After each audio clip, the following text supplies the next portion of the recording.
Hello? Yeah, welcome back. Is this still recording? No, it's fine now. Okay, sorry for the interruption. No worries. Okay, so good morning, good afternoon, good evening to everyone. My name is Chilotam Obiora-Chibundu, and I'll be speaking on academic success, proven strategies for academic success beyond good grades. We've already lost some time, so I'll try to be as fast as I can. I want to believe we've been having great fun since morning on the other aspect of the conference. And by God's grace, we'll also be blessed to listen to this. Okay, so I'll just go straight to the point. We're talking about academic success in academics beyond just the good grades. And the first question I would like to ask is academic success. Now, when we say academic success, what do we believe or what do we understand as academic success? And for me, it's the extent to which a student can achieve their academic goals, and that includes completing courses, earning degrees, developing critical thinking skills, and translating classroom teaching to practical real life situations. I've seen people who came out with first class grades in school, but when given real life situations, they cannot translate that skill or knowledge to it. So I wouldn't term that as a success because the idea of academic success is that you're able to bring you whatever you were taught in school, whatever you learned, whatever it is, through real life situations, if not to end on the paper. We want more than that. So it goes beyond the students achieving a good grade or in class or standardized test. Academic success is both tangible, or rather encompasses both tangible and intangible aspects of learning. It focuses on performance and understanding and fostering critical thinking and innovation. So it's not just about the good grades, like I said, but it's striving to do our best in achieving academic goals. And so my first question to us this afternoon is, what are your academic goals? When you step into a class, when you step into an exam hall, when you go into a school, when you decide to take up a course, what is your goal? Take a minute or two to think about it because your goal will determine how you go about that study. If my goal is to just be present in class, get a certificate to show that I once went to school, then my goal is different from someone whose plan is to ace all courses in A's. And if so, there are many goals. What is your academic goal? Ask yourself that question because that will now determine the next step and it will also determine your study strategies. So that's a question you answer within yourself. What is your academic goal? Why are you in school? What do you aim to get at the end of it all? Why do you bother to keep sleepless nights, go through all the rigors of studies? What is your academic goal? And then I also want to ask us to look at this question. Why do we even need academic success? Isn't it enough to just go to school and flow through the system and come? Why do you have to succeed in it? Because I hear statements like education is a scam.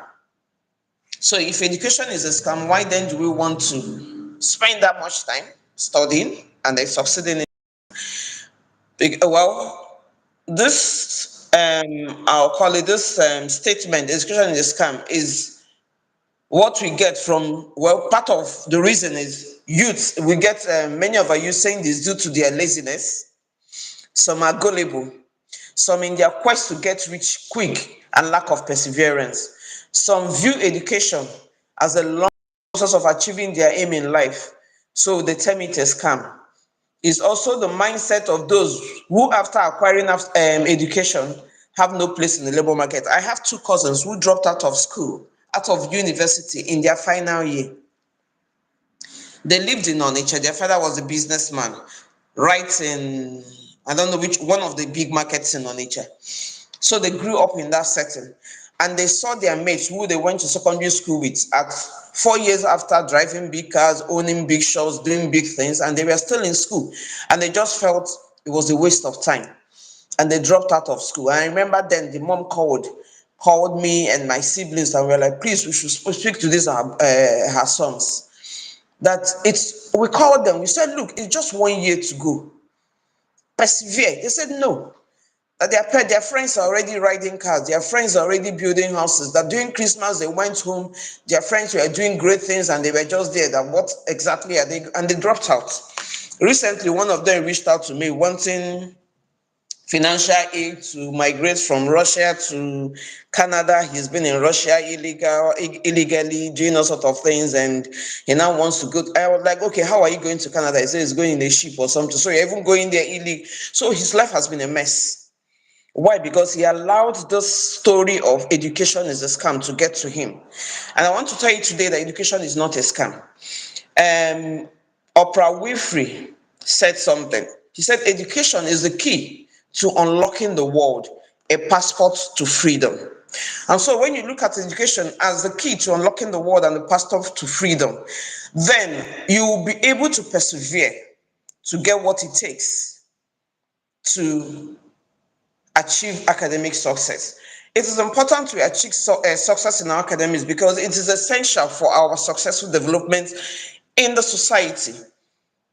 Also, students who excel in school are likely to transition to adulthood and achieve occupational and economic success. There is a difference when you see two people who are running a business. There is always that touch of difference from one who had some bit of education and one who didn't.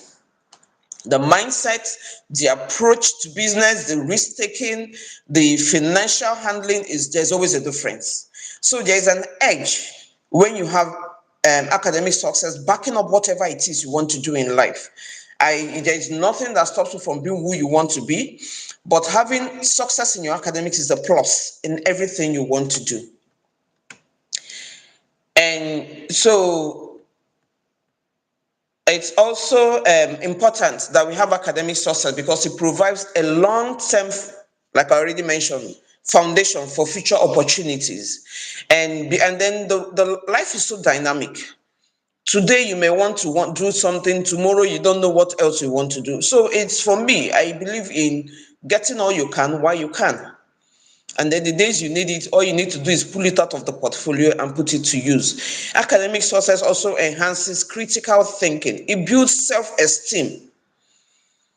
I have seen couples, married couples, who were having issues because probably the wife was more educated than the man. And the man began to feel, oh, she's trying to show me she's educated, she's trying to this and all. It builds self-esteem. You may not want to use it to look for a job, but you are getting it for your own self-esteem. It also fosters lifelong learning. If you see someone who succeeds academically, there's always a desire to learn more, but not necessarily within the classroom, but there's always a desire to gain more knowledge. So it fosters a lifelong learning. It also equips individuals with essential skills for both personal and professional success. So it's not just about success in the office, it's not just about success in the classroom, but beyond that, all-round life success. And this includes problem solving, time management, communication also. So today we'll be looking at how we can achieve academic success beyond just getting your A's. We'll be looking at study techniques, we'll dwell briefly on time management and then on goal setting. And another thing I want to add is that whatever I'm going to tell you today is going to be based on the Bible.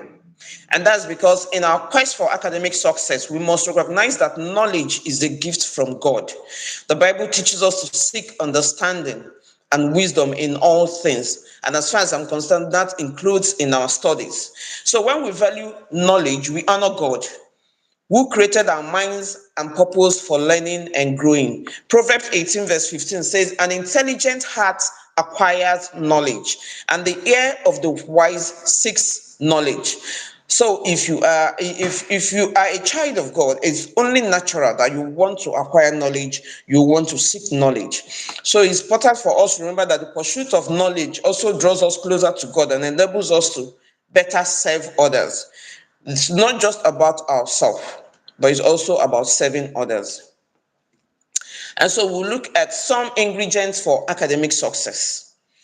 And the Bible emphasizes on the importance of diligence, wisdom, and knowledge in academic pursuits, encouraging believers to strive for excellence in their studies and applying their learning to glorify God. And when we achieve academic success, it's not just about us, we also glorify God. Our lives show that, oh, the God we serve is a God of success. We can't come and tell people, I remember when I was in uni, and then some people spend all the time, in fellowship, praying and all that. Then when it's time for exam, they are the ones having the carryover. How then do you tell people that the God you are actually serving is a good God? Is a God that blesses. Is a God that lifts people up when your grades are not showing it. For me, I believe that when you succeed academically, you are glorifying God. People look at your life. When you now tell them, come to fellowship, come follow me to where I'm going, that God I serve blesses, they can believe you because they are seeing it in your life. You are not carrying the class on your head. You are not going around with it. You are not getting extra years because you are failing your courses. You are not having carryovers. You are not having receipts when others are moving on. Because it's embarrassing. I'll use that word. Yes, it's embarrassing that unbelievers are doing well academically, then the believers are not. So when we succeed academically, we are glorifying God. So even if you don't want to succeed for your own sake, succeed for the sake of for the sake of the gospel, because there are people who are looking and whose lives will be touched by reason of how well you do.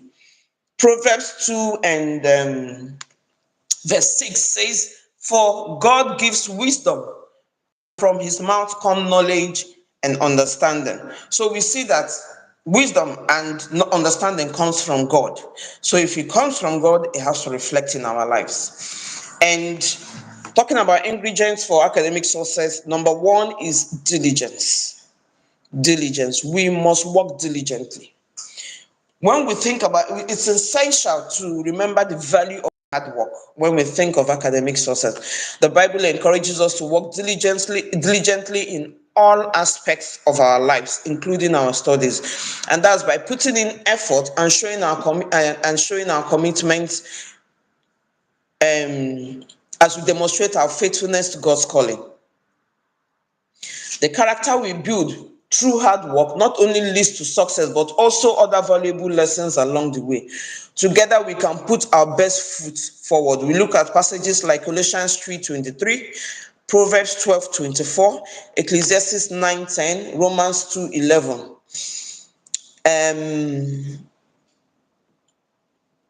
When we talk about working diligently, I'll use my undergraduate days as an example.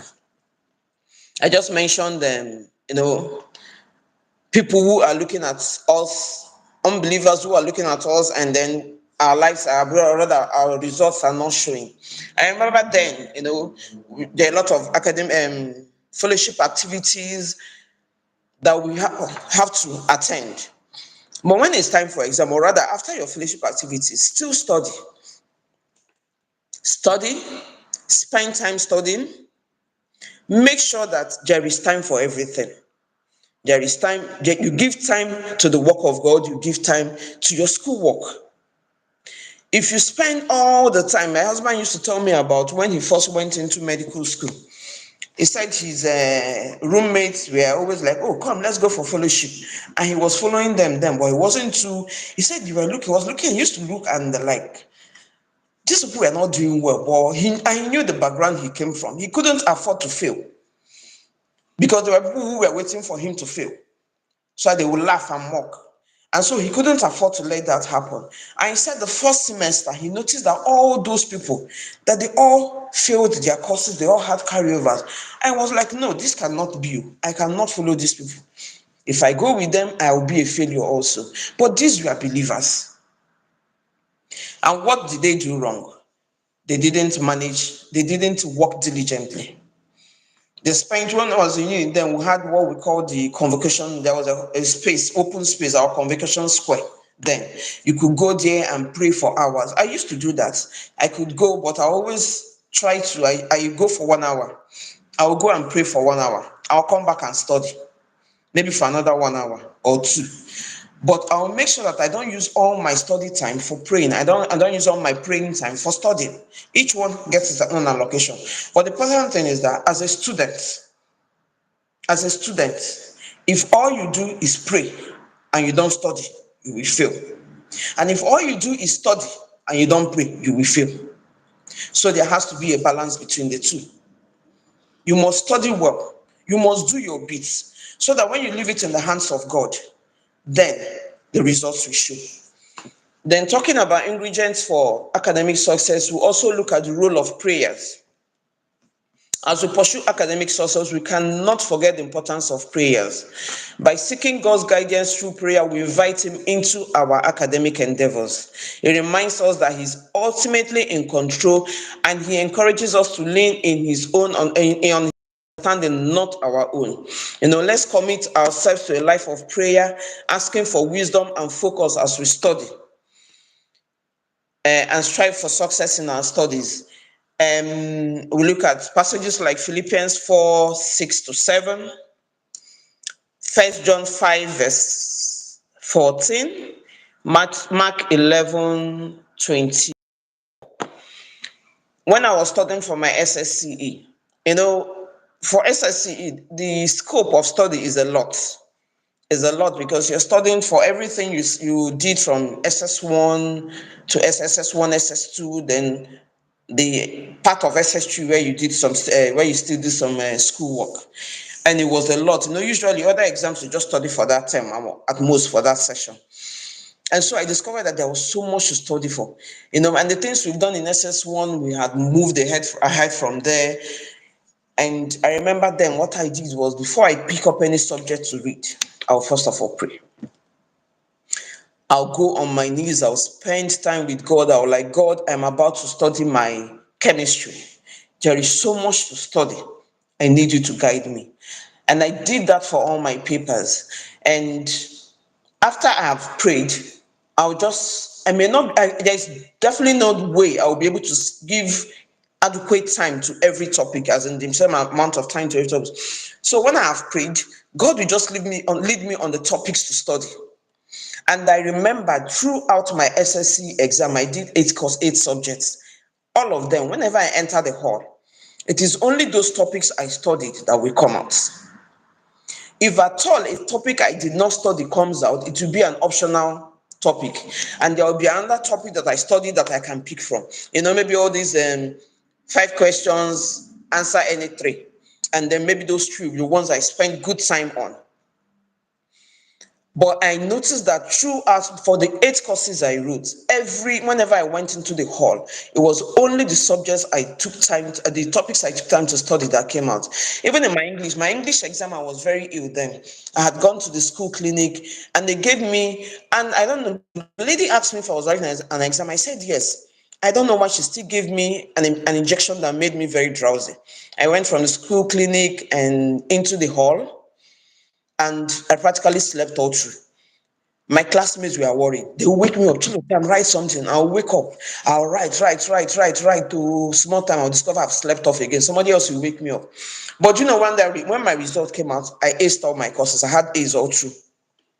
And it wasn't because I knew then in my school, every exam, the first 3 positions will be announced on the assembly hall. The last 3 will be announced on the assembly. The idea was to encourage the first 3 and to do better, or rather to applaud them, and then to encourage the last 3 to strive not to be in that last 3 next time, because nobody wants to be mentioned in the bottom class every time. So that was the idea.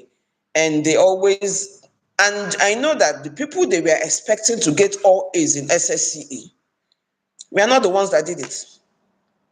It was silent people like us, all A's. And it was not because I was the best, as far as I'm concerned, it was because God was with me in every subject I wrote. And that is why we cannot neglect the role of prayers when it comes to our academic success. I said initially before, if all you do is to study and not pray, there will be a problem. And if all you do is to pray and not study, then there's also a problem. There has to be a balance between the two. And I want to also add this one as part of our ingredient for academic success, and that is having a very good attitude. Our mindsets can greatly achieve our academic performance. The Bible emphasizing on the importance of having a positive mindset. When we approach our learning with joy and determination, we are more likely to experience success. Additionally, a good attitude will help us to remain resilient in the face of challenges and setbacks. And we look at Proverbs 17, verse 22. As a student, I want you to have this can-do attitude. Believe you can do it. It doesn't matter how others claim that subject is hard. Believe you can do it because you are not on it alone, remember? You are on it with God. So believe you can do it. Believe you can understand what you are studying. Believe that no subject is too hard for you, it's too hard for you to comprehend, it's too hard for you to. No subject is the exclusive right of others to pass. No. As long as you are studying it, you have the right to pass it. So develop a likeness for your course, develop a likeness for your teacher, develop a likeness for your school. If you don't like your teacher, trust me, it's going to be difficult to pass that teacher's course. So like your teacher, like your school. Be happy going to school. If going to school is a chore to you, you are going to struggle to do well. But if you come into school with a positive attitude, there is more likeliness for you to succeed academically. So there has to be a positive mindset. Don't just study to fulfill all righteousness. My parents say I should. Then let's just no. Let there be a positive mindset. That mindset of I can do this. That mindset of I want to do this. There is nothing that stops me from doing this. Those that are passing it and getting, they don't have two heads. Their God is not bigger than your God. So why can't you do it? So come into study, get into your exam hall, pick up your book with a positive mindset. Then be looking at different study texts. In fact, for me, there is no, when I was looking at this, I saw there are so many study techniques with some big, big, beautiful names. Seriously, for me, I believe that there is no technique that is cast in stone. Different techniques work for different people. When I was in uni, my friends liked to study into the night. I've never been someone that does this TDB, right? Yes, studying all through the night, it doesn't work for me. I don't study in the afternoon because the sun is too hot as far as I'm concerned. And I don't study late, so I pick what is best for me. And everybody has what works for them. I had friends who couldn't study in the evening. They had to study right into the night. So when it comes to study techniques, look for what works for you. What works for me may not work for you, but there are some generally helpful tips. And so what I want to share now is just generally helpful tips, which I believe works for basically, just find a level ground where you fit in and then go with it. One is setting the stage. When I say setting the stage, I mean switching up the environment. What helps you to recall? Like I mentioned earlier, I personally didn't like studying when the sun is hot. I used to joke about it then. I was like, the sun is too hot for me to assimilate. But I had people who would rather study at that time because it works for them. So find out what works for you, set up the stage, switch up your atmosphere. What atmosphere works for you? What helps you to retain? Change your scenery.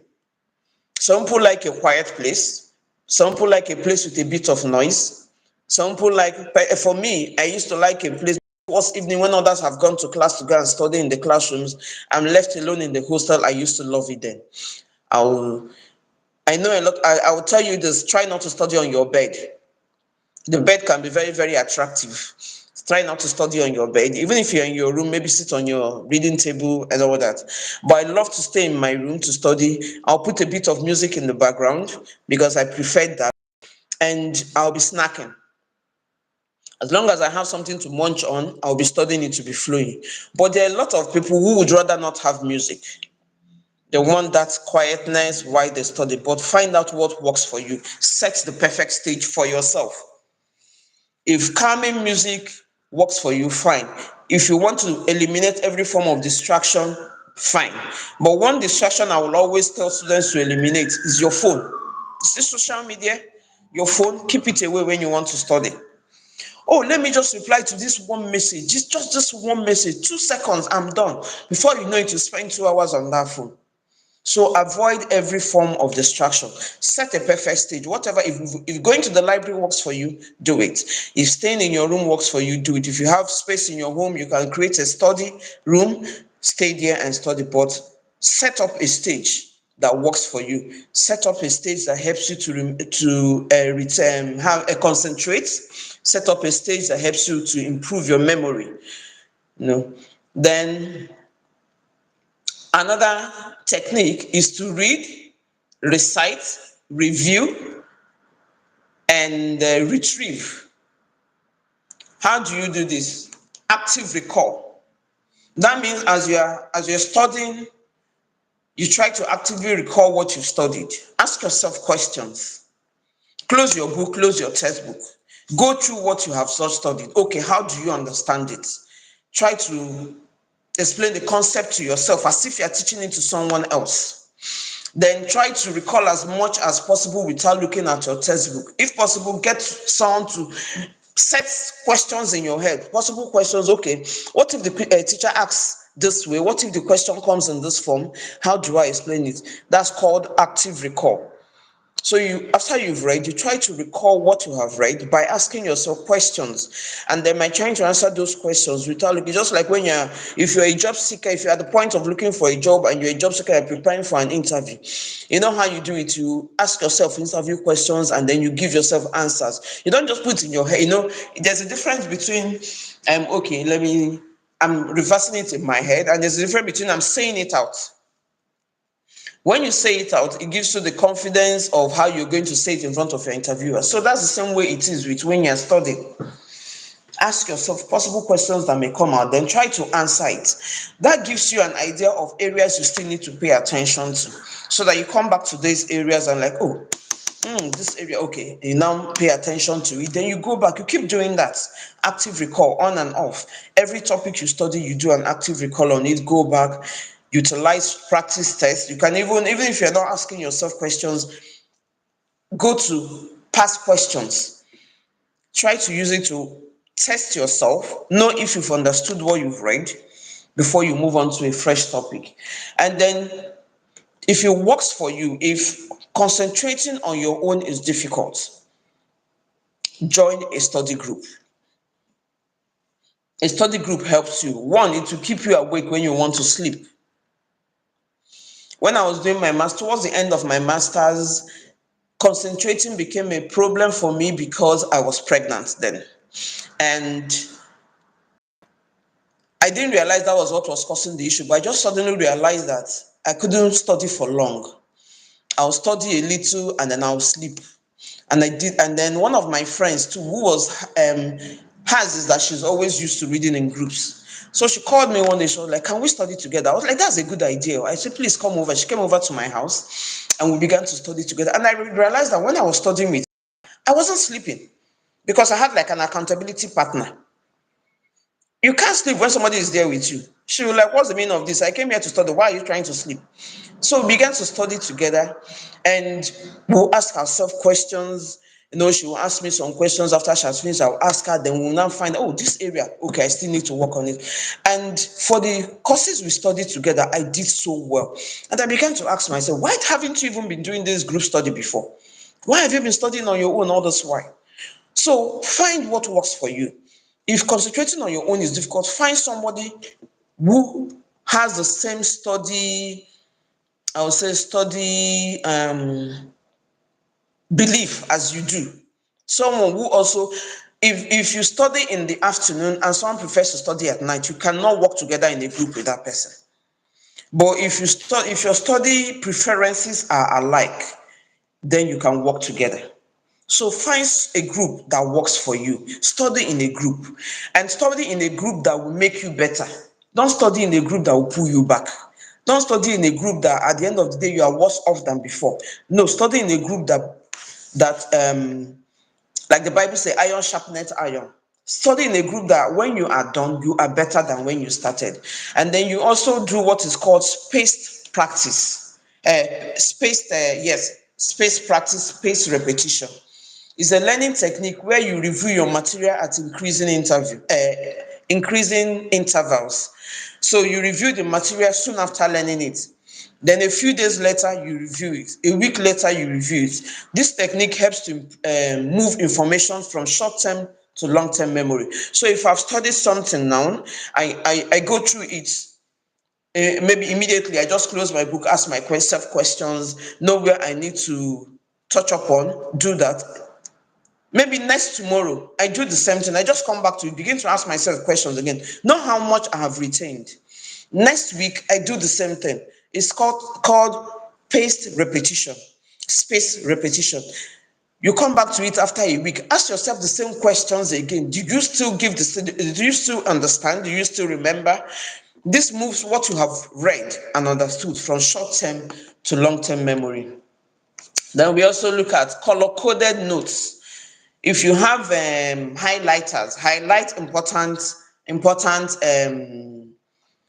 points, write down key points, highlight key points in red, highlight important information in yellow.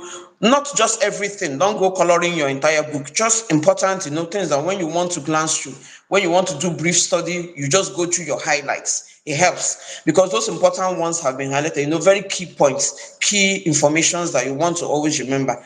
If possible, highlight them in different colors and have a code for each color so that when you see red, you know what red means. When you see yellow, you know what that is for.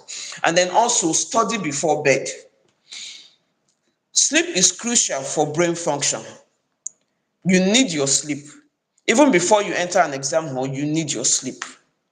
Studying all through the night before going into the exam hall is never a good idea. I had a friend in my master's degree days who studied all through the night, entered the hall. It was one of our prerequisite courses. Entered the hall and had a brain freeze. She couldn't recall a single thing. Only wrote her name and she kept trying, and you cannot expect me to be telling you answers in the hall. I'm at risk of risking my own admission too when I do that. So nobody answered her. She came out, she was crying. I was like, what happened? She said she couldn't remember anything. Now immediately after she wrote her name, she went blank. In the end, she had to rewrite. In fact, she had to tell a very big lie. She applied for extenuating circumstances, that she just got news that she lost her grandmother who raised her. All those kind of stories. Had to work on the emotion of the school so they could allow her to write that exam. And what was the problem? She studied all night. You need your sleep. You need your sleep if you want to study and retain. So study before you sleep, because sleep is crucial for brain function. It's also crucial for memory formation and for learning. And a researcher in one of the universities in the UK says when you are awake, you learn new things. But when you are asleep, you refine them, making it easier to retrieve them and apply them correctly when you need them the most. And this is important for how we learn. It's not just important for how we learn, but also how we might help retain healthy brain functions. So when you are asleep, the brain organizes your memory. So instead of studying all night, study a few hours before you go to bed. Review the information you studied in the morning. That helps. And then seek help. Number 7, seek help. If you don't understand what you're studying, or if you're struggling with a topic, do not do it alone. Seek help from your teachers. Seek help from your classmates. Seek help from those who have gone through it so they can help you. And also review. I've talked about reviewing. It's always important. There are different methods of reviewing. It's always important to review your materials. Then take regular breaks. Take regular breaks when you are studying to avoid burnout and also to maintain focus. Everybody is different. I know people who can study for 4 or 5 hours at a stretch. Personally, I don't study more than 2 hours at a stretch. I have to take that break. So find what works for you, but always take break in between studying.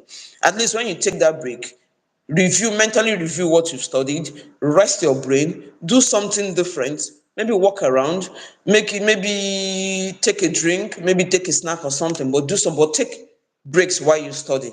And then reward yourself. This one, I know a lot of us don't do it, but reward yourself. Give yourself that pat on the back and say you've done well. Encourage yourself. Let's also be in the community of people who encourages us. You know, so by incorporating these texts into your study routine, you can improve your learning and retention of information. Find what works for you, add it to what you're doing, and then help to improve your retention. And then I also want to add something. If you have done all that should be done, and you feel you are still not meeting up, you're not seeing the result, do not give up. Do not get discouraged. Take a break and start again.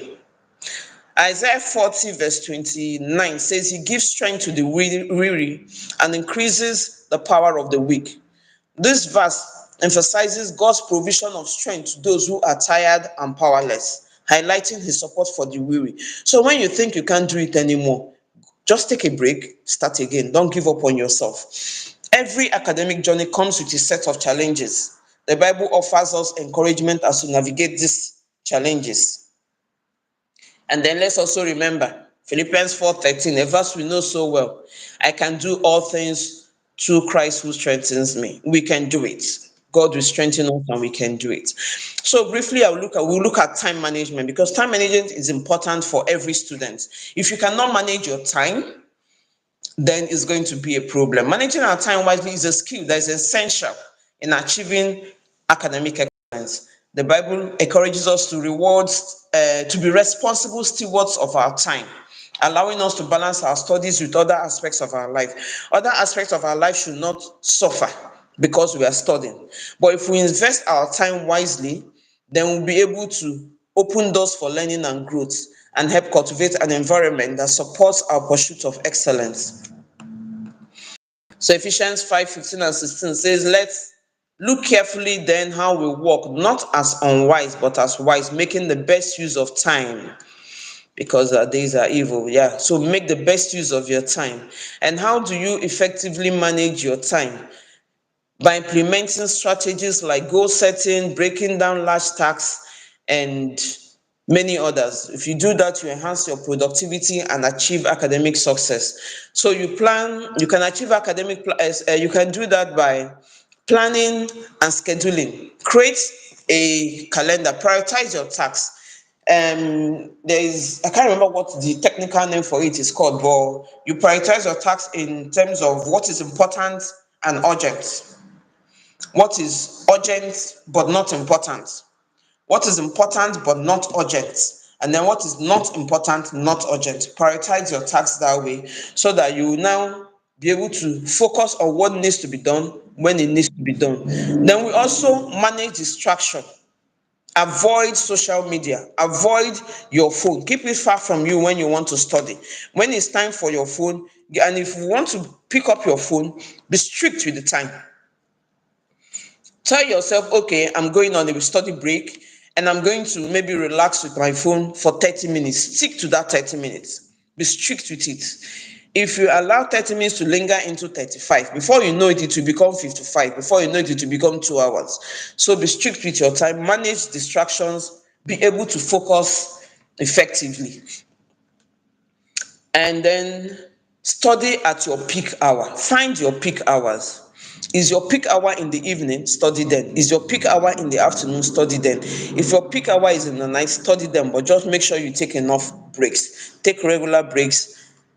Reward yourself. Seek help when you need it. Seek help from your teachers, like I mentioned earlier, from your classmates, from your mentors, from academic advisors. And that will also help you with time management, because if you are spending all your time trying to understand what you know that you are struggling with, you're wasting time. But if you go to someone who is going to help you, you're saving time. So the time you're going to use for struggling, you're already using it to assimilate. So know when to ask for help. And then we go to looking at our time. Our time is almost up. So we'll go to goal setting using the acronym SMART. SMART means specific, measurable, achievable, relevant, and time-bound goals. When I say, I'll give example of it, specific. Okay, you are studying. What is your goal? I want to study maths today. And when I'm studying maths, I want to study on calculus. I need to understand calculus better. That's a specific goal. So it's not a matter of I want to study. Okay, what are you studying? We just want to study. No, be specific. What do you want to study? Maths. I'm having issues with my calculus. I want to study calculus today. I want to study economics. Econometrics is a bit of a challenge. Let me do it down. That is it. So that is specific. The measurable, in that, okay, this is, I want to be able to make this, understand this formula and be able to practice it on my own. So when you are able to understand that formula and the concept behind it and put it into other examples, that is a measurable goal. Is a measurable goal. So you're able to, so when you are able to understand it, you're able to say, yes, this one I have understood it, I have ticked it. So you can take it and say, now I have understood, because that you have been able to measure. Not just I want to understand, study and understand. Okay, what are you studying? You don't know. How do you measure if you have covered the area you want? You don't know. No, you have to have a measurable goal, and then it has to be achievable. You cannot bring out your entire textbook and say you want to study it in one day. It's not achievable, especially some courses. If it's not achievable, you know. So go for a goal that is achievable, something you can achieve. Give yourself a timeline and make sure it's relevant to your study. I think most of our students have finished SSCE and NECO and JAM, but you may be preparing for your, is it pre-JAM or post-JAM? So what if you're studying, you're going to be studying what is relevant to that is the R of the SMART. What is relevant to that exam? You cannot be studying what is irrelevant at that point in time. What is relevant? What is just like when you're studying for JAM, there are 4 subjects for JAM. For the course I did, it was physics, chemistry,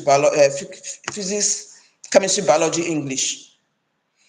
So you don't expect that I'll go and take my agric textbook and be reading them. It is not a relevant course at that point in time. You don't expect I'll go and take my economics textbook and be reading them. It's not a relevant course at that point in time. Because when you're preparing for JAM, there are 4 subjects you are studying. Focus on them. So do what is relevant. That is the R part of your SMART. And then T, time bound. Give yourself time. Not just about studying, there is a time limit, and you have to work within that time limit. So finally, we should reflect on the rewards that come from pursuing academic excellence. The Bible reassures us that hard work and dedication yields fruitful results. As we strive for excellence, we must remember that these efforts are not in vain. God promises to bless us for our commitment, encourages us to inspire to greatness in every area of our life, because if we achieve academic success, we are glorifying God. So together, let's pursue academic excellence, knowing that it brings glory to God and rewards to our lives. The plans of the diligent leads surely to abundance, but everyone who is hasty comes to poverty. That's Proverbs 21 verse 15. So our excellence brings glory to God and rewards to our life. And 1 Corinthians 9 verse 24 says, do you not know that in all the race, all the runners run, but only one receives the prize? So run that you may obtain it. So study that you may come out with success. Knowledge, diligence, and heavenly perspective play vital roles in our educational pursuits. It is clear that God's desire for us is to seek knowledge and excellence, empowering us through prayer, good attitudes, and encouragement from one another. So through each of these topics, we are reminded that our hard work is not in vain. Like I've already mentioned, we are capable of achieving great things with God's support. Let's cherish the journey of learning, knowing that it molds our character and helps us to serve God and others better. In everything we do, we must strive for excellence. As Christians, as children of God, we must strive for excellence. As we make our choices in life, excellence will always stand us out. Everybody can do it, but the person that does it with excellence is the person that will always stand out. That's the person that will always be sought out. And I will end by reminding us that as Christians, we also always need to remember that ultimate success comes from God. It's not just our efforts. Our ultimate success comes from God. The Bible makes us to understand that it is not of him that willeth, nor of him that runneth, but of God that showeth mercy. To this end, our relationship with God matters. By Matthew 6, verse 32, it says we should seek first the kingdom of God and his righteousness and every other thing. And when every other thing is said, this includes academic success. This includes retentive memory. This includes quick attention and quick understanding. Everything else will be added unto us. So if you have not given your life to Christ, I would like you to take a moment to ask God into your life, because the promises of academic excellence is our inheritance in Christ. And if we have him in our lives, then we can approach his throne of grace with confidence if we struggle in our studies. James 1:5 says, does any lack wisdom, he should ask of God, who gives liberally and without reproach, and it shall be given unto him. So I want to stop here and take any questions, if any. Thank you. Sorry, I had to do a lot of rushing, so I'll be able to meet up.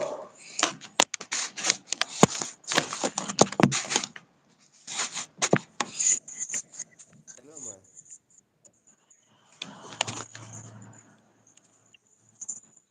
Okay. Thank you so much for your time. Please mute your mic so that it will not re-echo again. Okay. Yes, I think once your mic is yes, so you mute your own mic so that, because so it won't clash with mine. Okay, so we sincerely appreciate your time and the wisdom you have shared. Over here in Nigeria, Abuja, we are putting our hands together for you. We are clapping, and you heard us clap. Hello, ma. You heard us clap, right? Yes, I did. Yes. Thank So you. yes, I did. Thank you. Yes, ma'am. So we'll post our questions online. So maybe you pick our questions from the comment section and attend to us after today. Maybe later on, in case you come across our questions, then you pick our questions and answer. Thank you Okay, very that's fine. much. Okay, that's fine. Thank you very much. That was beautiful. That was beautiful. We are grateful. So, do you have any question? Do you have any question? Okay.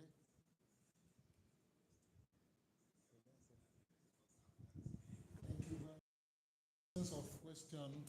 We are grateful to you and everything. Thank you for your time. Thank you for the effort. In regards to Joshua and Chimlo, Thank you. God bless you, man. Thank you. Okay, ma. Thank All you. right. Await our question online. Okay, that's fine. Thank you, bye. And all the best.